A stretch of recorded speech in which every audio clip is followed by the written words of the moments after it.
sommes particulièrement heureux d'organiser cette présentation dans la capitale française, à Paris, dans un pays où on sait organiser la Coupe du Monde et devenir champion.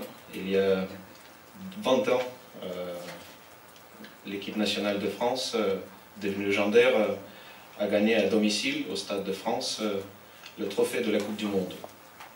Cet exemple nous inspire.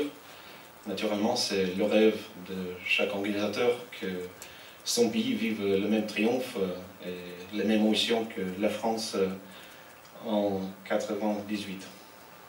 Aujourd'hui, à la veille de la Coupe du Monde, permettez-moi de féliciter l'équipe française de s'être qualifiée.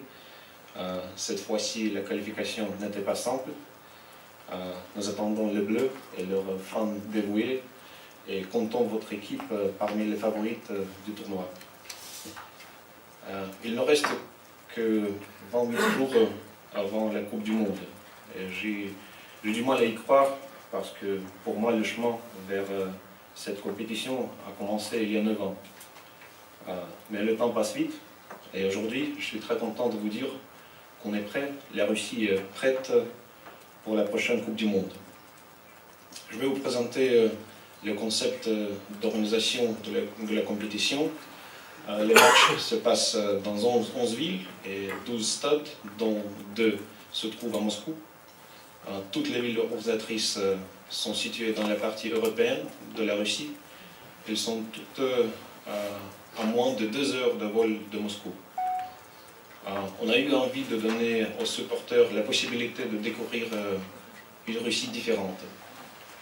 En décembre dernier, le tirage au sort de la Coupe du Monde a eu lieu à Moscou, au Kremlin, et les 32 équipes ont été divisées en 8 groupes. Maintenant, nous savons quelles équipes se rencontrent et où. L'équipe de France s'est donc retrouvée dans le groupe C et elle joue dans 3 villes russes.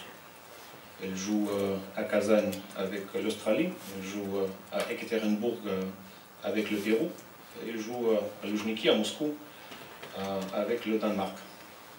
Toutes les villes organisatrices attendent avec l'impatience l'équipe française et ses supporters. Tout le monde apprend le français, moi aussi.